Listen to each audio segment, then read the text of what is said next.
నా పేరు రాము అండి. షాద్ నగర్. నేను పుట్టినప్పటి నుంచి షాద్ నగర్ ఇలాగే ఉంది.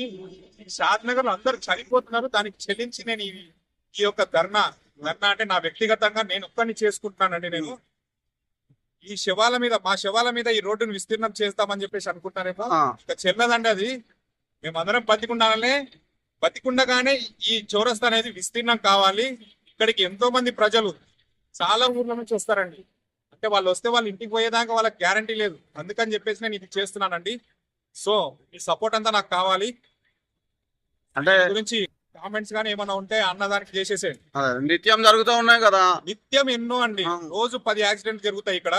నిత్యం 10-15 మినిమం 2 డిసిట్ లోనే ఉంటాయండి. అంటే చిన్న చిన్న యాక్సిడెంట్లు అంటే అవి కార్లు గుద్దుకోవడం, కార్లు గుద్దుకోవడం, బైకులు గుద్దుకోవడం. దీంట్లో చాలా మంది దెబ్బలు కూడా తగులుతాయి. ఇక చిన్న అని చెప్పేసి వాళ్ళు ఊపండి ఏం చేయట్లేదు. వాళ్ళకి చేయాల్సిందే. వాళ్ళకే కాదు, రేపు మన ఫ్యామిలీ కూడా జరగచ్చు అనే బాధ కూడా జరగచ్చు. నాకు భయం అవుతున్నది ఈ చౌరస్తాలో రావాలంటే ఈ చౌరస్తాలో భయం అవుతున్నది. ఎవరైనా ఇక్కడ దిక్కు వస్తున్నారంటే వాళ్ళకి చెప్తున్నా జాగ్రత్తగా వెళ్ళండి, అక్కడ మృత్యు ఉన్నది అని చెప్పేసి చెప్తున్నానండి. థ్యాంక్ యూ అన్న. అదేంటే మన బాధ్యత పరంగా మీరు ముందుకు వచ్చినారు. ధన్యవాదాలు. నా బాధ్యత మన షాద్ నగర్ నుంచి కూడా గవర్నమెంట్ గానీ సంస్థలు గానీ మనకు సేవ చేయాలని అన్ని సంస్థలు శాఖలు మొత్తము సమన్వయ పరిచి దీని మీద నేను చర్య తీసుకోమని చెప్పానండి 26-27 తారీఖు జూలైలో. కానీ ఇప్పటి వరకు ఏ శాఖ కూడా ఎలాంటి చర్యలు తీసుకోవట్లేదు. మాట్లాడడం జరిగింది. కోర్టులో ఉందండి కేసు అన్నారు. సరే కోర్టులో ఉంటే ఏ కోర్టులో చెప్పండి, ఏ లాయరో చెప్పండి, మేము ఇక్కడ చనిపోయిన వాళ్ళని తీసుకెళ్ళి మేము ఆ లాయర్ గారికి ఇస్తాం, జడ్జి గారి ముందర మేము మాట్లాడతాము అని చెప్పడం జరిగింది. జరిగితే మేడం గారు ఏమంటున్నారంటే అసలు మేము తెలుసుకొని చెప్తామండి అని అంటారు. మరి కోర్టులో కేసున్న విషయం అసలు వీళ్ళకి నోటీస్ లేదా? ఎలా చెప్తున్నారు వాళ్ళు కోర్టులో కేసుందని చెప్పేసి? ఇంత దారుణంగా ఉందండి పరిస్థితి ఇక్కడ. ఇంకా ఎంతమంది చనిపోతే ఈ చౌరస్తాను మీరు డెవలప్ చేస్తారు? ఇంకెంతమంది ప్రాణాలు పోవాలి?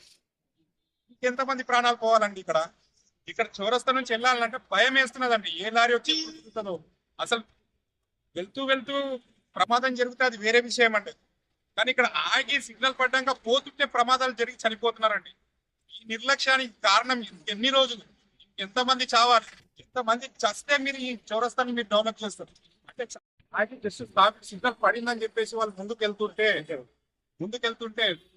ఒక ట్యాంకర్ కింద పడి చనిపోవడం జరిగింది. అక్కడికక్కడే చనిపోవడం జరిగిందండి. దాని విషయంలో నేను 5 సార్లు మున్సిపల్ ఆఫీస్ లో, శాఖ మున్సిపల్ ఆఫీస్ లో 5 సార్లు కంప్లైంట్ ఇవ్వడం జరిగింది. 2 సార్లు ఆర్డీఓ గారికి కంప్లైంట్ ఇవ్వడం జరిగింది. 2 సార్లు ఎంఆర్ఓ గారికి కంప్లైంట్ శాఖ ఎంఆర్ఓ గారికి. ఆర్ఎండ్బి శాఖకి ఇస్తే ఇది మా చేతుల్లో లేని పని, ఇది మున్సిపల్ ఆఫీస్ లో ఉన్నది, ఇది మున్సిపల్ ఆఫీస్కి వెళ్ళి మాట్లాడుకోండి అని చెప్పేసి ఆర్ఎండ్బి వాళ్ళు అన్నారండి. నేను సిడిఎంఏ ఆఫీస్ అండి, హైదరాబాద్ లో ఉన్న సిడిఎంఏ ఆఫీస్ అంటే మున్సిపల్ కమిషనర్ అన్నింటికి స్టేట్ లో ఒక ఆఫీస్ ఉంటుంది. ఆ ఆఫీస్ లో నేను గత 17 రోజుల కింద నేను అక్కడ పోయి నేను ఇచ్చానండి. దానికి సమాధానం లేదండి. కలెక్టర్ ఆఫీస్ లో కూడా నేను కంప్లైంట్ ఇచ్చానండి. దానికి సమాధానం లేదండి. అంటే ఇక ఇంతమంది చనిపోతే ఇక్కడ ఉన్న ఆఫీసర్లకు మనసు చెల్లించి ఈ చార్మినార్ చౌరస్తా పెద్దగా చేస్తారండి. మున్సిపల్ కమిషనర్ గారితో మాట్లాడితే మేడం గారితో ఇది కోర్టులో కేసు ఉందని అడుగుతాం. కోర్టు కేసు విషయాలు మాకు ఇవ్వండి, మాకు తెలియజేయండి. ఇక్కడ జడ్జి గారి ముందర మొదలు పెట్టుకుంటాం. ఇక్కడ చనిపోయిన వాళ్ళందరి ఫొటోస్ అవన్నీ చూపించి షాద్నార్ పోలీస్ స్టేషన్ లో కేసులైన దాన్ని తీసుకొచ్చి మేము అక్కడ చూపిస్తాము. ఇక్కడ ఉన్న సముదాయాలను అన్ని తీయాల్సిందిగా మేము కోరుతున్నామని చెప్పేసి మేము అక్కడ జడ్జి గారికి వివరించుకుందామని చెప్పేసి అడిగితే అది మాకు తెలియదండి, మేము తర్వాత చెప్తామండి, మేము తెలుసుకొని చెప్తామని చెప్పేసి నిర్లక్ష్య ధోరణితో ఉన్నారండి. మరి ఇప్పుడు ఎంతమంది ప్రాణాలు పోతే ఈ చౌరస్తాని మీరు డెవలప్ చేస్తారు?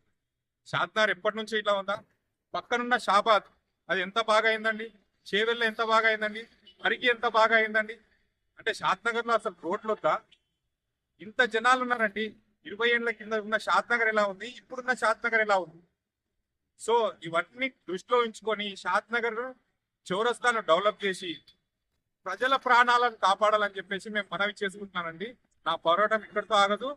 నేను బట్టలిప్పి నేను మున్సిపల్ ఆఫీస్ ముందర కూడా కూర్చున్నానండి రేపో ఎల్లుండో. దీనికి ఒక కంక్లూజన్ రావాలి, దీనికి ఒకటి ఇది రావాలి. ఈ చౌరస్తాను డెవలప్ చేయాలి. రిలే నిరాహార దీక్షలు కూడా చేస్తానండి. నేను ఆమరణ నిరాహార దీక్ష చేయడానికి కూడా నేను రెడీ.